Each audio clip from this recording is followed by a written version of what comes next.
Pagbasa mula sa aklat ni Propeta Oseas. Ito ang sinasabi ng Panginoon. Nang bata pa ang Israel, siya'y aking minahal na parang tunay na anak at inilabas ko siya sa Ehipto. Ngunit habang siya'y tinatawag ko, lalo naman siyang lumalayo.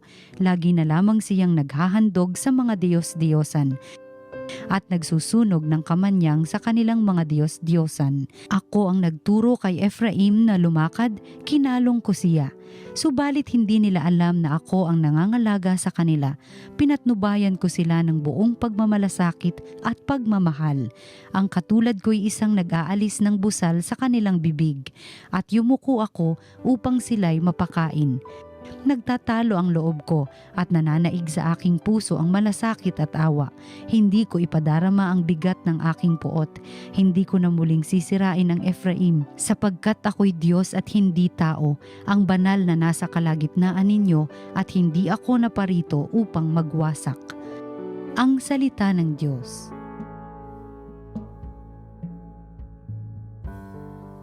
Poon kami iyong iligtas at tanglawan ng iyong sinag. Pastol ng Israel, kami ay pakinggan. Mula sa trono mong may mga kerubin, kami ay tulungan. Sa taglay mong lakas, kami ay iligtas at tubusin sa hirap. Poon kami iyong iligtas at tanglawan ng iyong sinag. Ika'y manumbalik, o Diyos na dakila, pagmasdan mo kami mula sa itaas, at ang punong ito'y muling pagyamanin at iyong iligtas.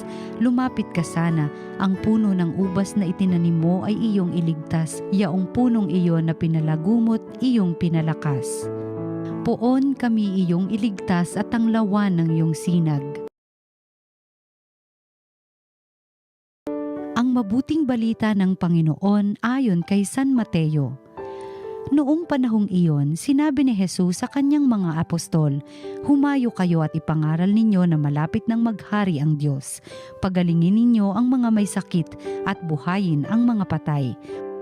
Pagalingin ninyo ang mga kitongin at palayasin ang mga demonyo.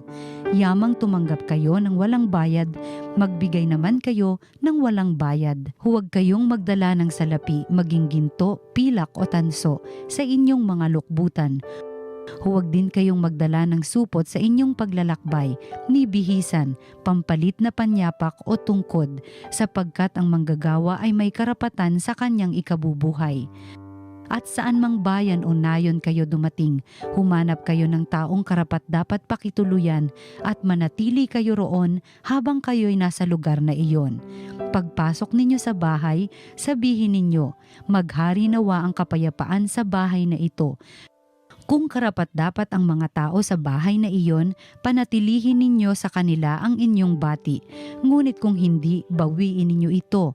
At kung ayaw kayong tanggapin o pakinggan sa isang tahanan o bayan, umalis kayo roon at ipagpag ang alikabok ng inyong mga paa.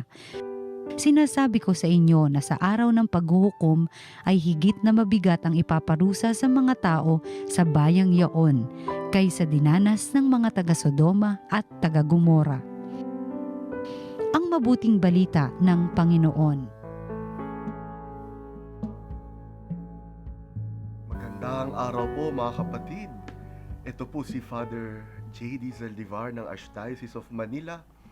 Pagnilayan po natin ngayon ang salita ng Diyos, salita ng buhay.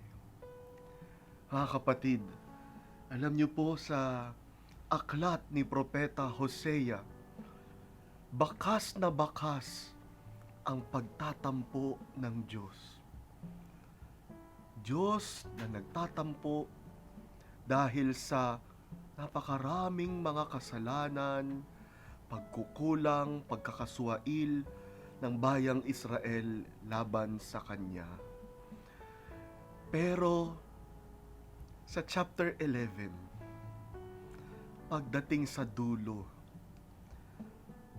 nang matapos na ang buong aklat ni Propeta Hosea, anong nangyari? Ang puso ng Panginoon biglang nag-iba ang laman ng loob. Sabi niya, nung bata pa ang Israel, minahal ko siya na parang anak. Kaya naman, nananaig sa aking puso ang malasakit at awa. Malasakit at awa. Mga kapatid, sa puso ng Diyos, ang huling salita ay malasakit at awa. Oo, makaramdam ng tampo, inis, o galit pa nga para sa nagkakasala. Pero sa huli, awa at malasakit pa rin ang maghahari. Dahil ganyan ang puso ng Diyos. Hindi niya pababayaang matapos sa pangit ang kwento ng kanyang puso. Hindi.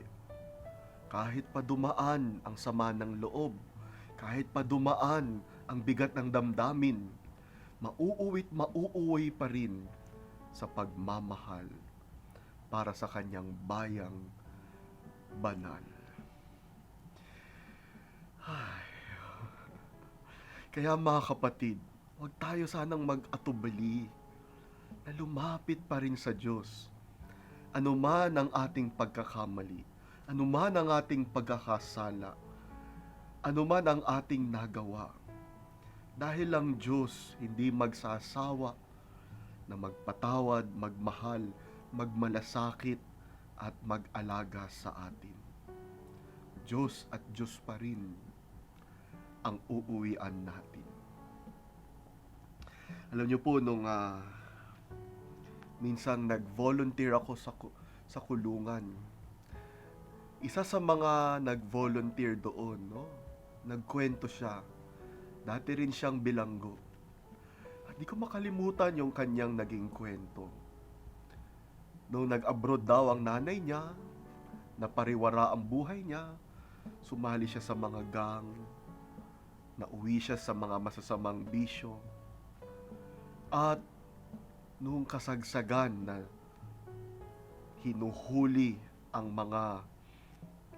mga may bisyo, pinapatay pa nga.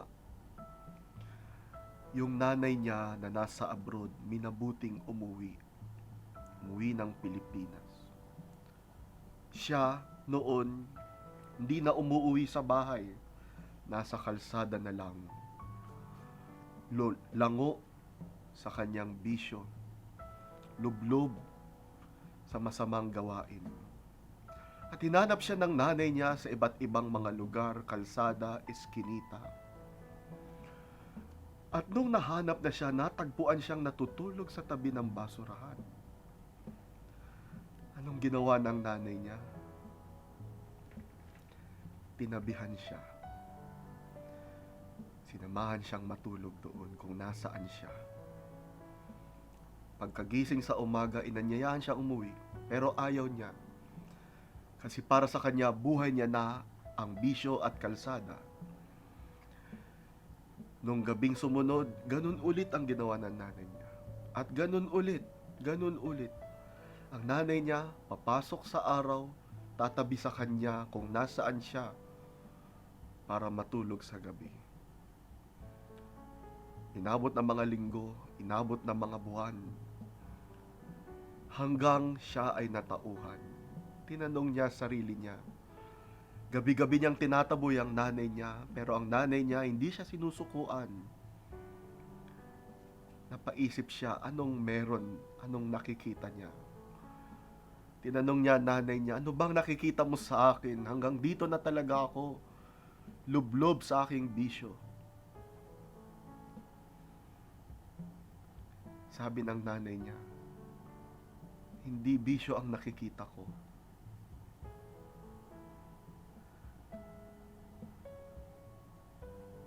Ang nakikita ko ay anak.